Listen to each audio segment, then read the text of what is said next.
Hi everyone, it's Jake, Nadia. Babu is right here. This is Buddy, and this is Sedona, and we are here to talk about The Diplomat. This is a Netflix show, currently trending #1, and we have a few thoughts about it. We finished the show, say, within 2 or 3 days. As I started the show, good. I'm like surprised that like Netflix is producing these good series lately. I'm really surprised at that. Really good. I thought a good start. Last episode, hated the ending. Really? I started to like the main character less and less as the series went on. And the last episode, I think I really disliked her. I had a little bit of a resentment towards her.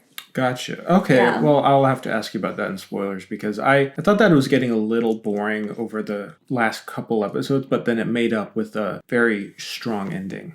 I did like the ending in the aspect that it was very surprising. I don't think I predicted it, and I don't think you did either. The main character, the diplomat, became not very likable for me, so it made it hard for me to go see it through. But when it was finished, I was like, that was a good plot twist. I think the biggest criticism I have for the series is that it doesn't seem like the main character, she develops very much in the sense of her personality. She develops her wants and needs as far as career ambition goes. I really liked the main character. I thought she was very complex, and I think people like it because it is that kind of great mixture of work and relationships and those borders. I think that was the most interesting part, more than the diplomatic stuff with England and America and terrorist stuff, whatever. The most interesting stuff was the relationship between the diplomat and her husband, the other ambassador, how they both share similar job titles, and this competition between them and the kind of fallout of their marriage. It's so entertaining to watch that connect with the actual business of trying to keep diplomacy alive, between these countries. So I liked that it took a far more realistic view of this kind of stuff than it's usually depicted in TV, I thought. Although it still does have that kind of like, America's great, we can fix all problems kind of thing. Basically a woman, quote unquote, the diplomat, who has a long prestige career. Her husband is the more ambitious type, and he's had a very notable career. He's more of the front facing because he does more of like the busy, like the big public stuff. Yes, exactly. And then she's kind of been in the background, kind of doing her own thing. But he keeps hurting her career because she's the one who's wanted because he makes enemy with the prime minister of the United States. More specifically, he calls him the war criminal, and then so they want her to go to London and develop this relationship with them, help them out. It's sort of a test, quote unquote, for her because the vice president is supposed to either quit or be fired from her position due to some bad mistakes that she's made and her husband's made with grants. They would like the diplomat to become the future vice president. Her husband's on board with it, but the struggle of the whole series is basically her not really wanting to be a vice president, which makes her even a better candidate because they don't want anyone to overshadow the president, become the vice president to further their own agenda. And because she doesn't want to become the vice president, they think she's the perfect candidate. She lacks some experience, which is why she's in London, and she has this entourage of people helping her, including her husband, who's really the strategic mind. Well, they're both strategic. I mean, I would say he is a lot more strategic, very objectively more strategic than she is. And I think the ending kind of shows that. He just he drives towards power, any position he's of very power egotistical. Yeah. And she's different. She is more interested in the real life stuff. She was working very tough position in Afghanistan, and so being elevated to this kind of like public facing position is really hard for her. And that's what's so fun, about her character. The difficult situation with her husband is so entertaining. And the show is really so strong in its smaller moments because it's all about the small conversations. When you think about it, not much happens in the show, but a lot does happen because it's all of these like little small conversations, convincing people, trying again. It was a very interesting look into that world. I don't know how accurate it is because I have no idea what that whole world is like, but I found it really interesting and a lot smarter than most shows like this, especially ones you'd find on Netflix. Which, it kind of, I watched like a few episodes of House of Cards, but it kind of reminded me of that in some scenarios. But yeah, I agree. It's overall very strategic, very well done. I just think that in the beginning, I started to understand the wife and advocated for her more. At the end, I was just like, she has this characteristics that feels like, even though she's complex, at the same time, it's kind of like, I know contradictory what I'm saying, but she feels complex in some sense, but in other sense, she seems very one-noted in the way that she reacts. It's consistently the same way. I understand when you look at her history, which we can get into the spoiler section, like why she is the way she is, but at the same time, it's kind of like you're watching an on and off again relationship. It's like, okay, get over it. Like we've heard the same thing 10 times. I'm like tired of hearing the whole same old breakup song. I never thought it got to that point. I always thought there was... I'm done with the Ross and Rachel saga. I didn't think it got to that point. I thought that there was always some kind of interesting stuff going on there, watching the husband try to take on the quote-unquote wife role as she took, the it was really funny, actually. Career. That was really funny. Oh yeah, I mean there were a lot of funny moments in the show for sure. So many funny moments. I definitely agree. I would rate it probably a 6.5 out of 10. Really? Mm-hmm. What would you rate it? Surprised. I thought you'd rate it much higher. I'd give it like a 7. The average Nadia, Joe. 7.5. Shall we get to spoilers? Let's do it. 3, 2, 1, spoilers. I really hated how, at the end, how her husband was, the diplomat's husband, was correct the whole time in the fact that he had the secretary, I think, of state for London, I believe. Someone higher up from London, like, wanting to speak with him specifically, but then she thought he was doing that for his own power's sake, and then the secretary got blown up.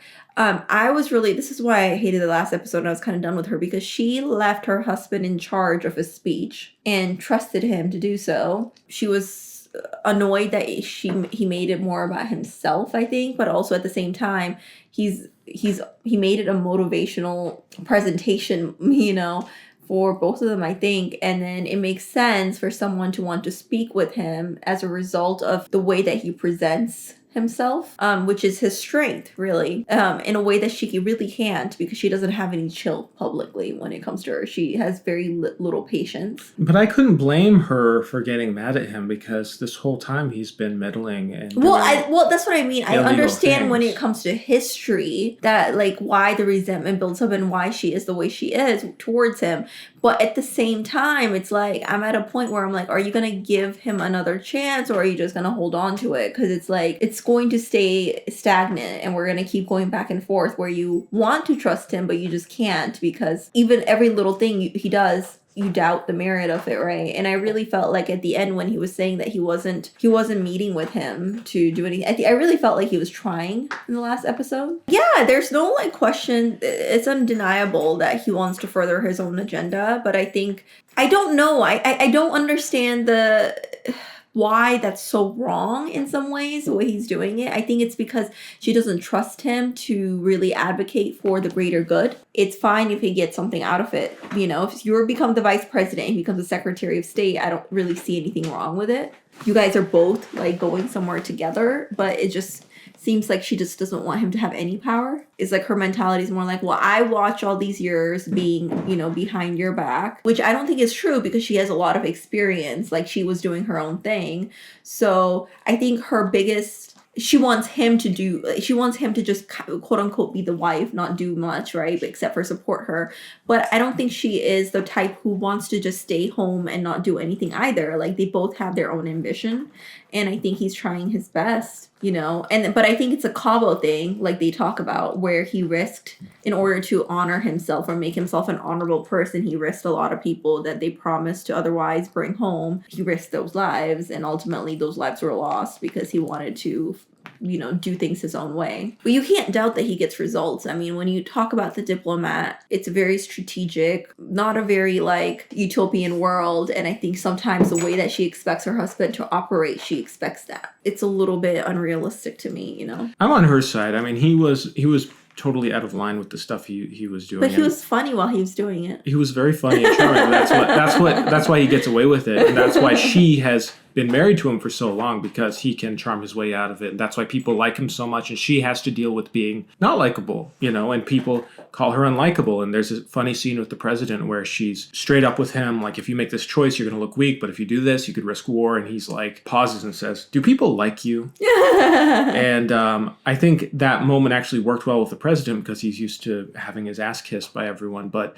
she was brutally honest with him. And that's why she is really effective in her job, although she struggles with the human aspect of it. She's very good at what she does, and she can really like push through things that her husband can't. It was a really effective show, and I really liked it. There was just something that was like not super didn't stay with me much, like I really enjoyed it. I wanted to watch the next episodes, but it also wasn't like I have to watch the next episodes, I need to know what happens. It was like, right, this is a good smart show. I felt like that for the first 2 episodes. I really wanted to watch the third, but the reason why after we watch 2 episodes one night, the next day we watch 3 episodes, and I think why we felt like we didn't need to watch the other ones right away is because we had Succession and Barry, and we had like other shows as well, like a lot of good shows coming out, and we also wanted to watch the new Evil Dead. So there was a lot of things going on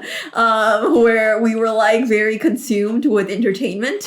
So yeah, but I found it really funny, and I definitely wanted to keep watching it. So I really liked the relationship she had with the foreign secretary, and how that kind of like love triangle that was so strange. Oh my god, I loved in one of the episodes how they keep getting closer, like she's in the middle, her husband's on one side, and then and her husband tells her to like sleep with the secretary. He sleeps with his sister, he slept with his sister once, the secretary's sister. And it's very messy, and the lines are blurred with everything, with the diplomatic relationships. It's a secretary, was it? The foreign secretary, I believe, of England. And who's the one that got blown up then? Oh, that was an MP. That was just someone who worked.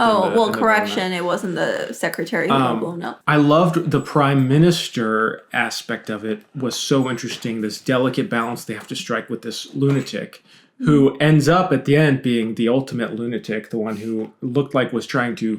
That was a great surprise. It was a good twist, and I forgave the kind of slowness of the last 2 episodes, because it was all building towards that twist, and I think it was a really effective one that has me really excited for season 2, which I think they'll do season 2. This has been pretty successful on Netflix. I think so too. But again, I think it all hinges on like the charisma of the actors. Kerry Russell and the guy who plays the husband, I forget his name, but he's fantastic. There was a lot of chemistry there, and her main asset in England, who's trying to like get her to become vice president, he's always just his exasperation dealing with her and her husband, and the weird messiness of the relationship, and how it's kind of a shit show, but it also somehow works, So really entertaining show, smart show. Would you recommend? I would recommend for sure. All right. Well, would you? I would definitely. Do you have anything else to add? Nope. All right. Well, thank you for watching, everyone, and we will talk to you soon. Bye. Bye.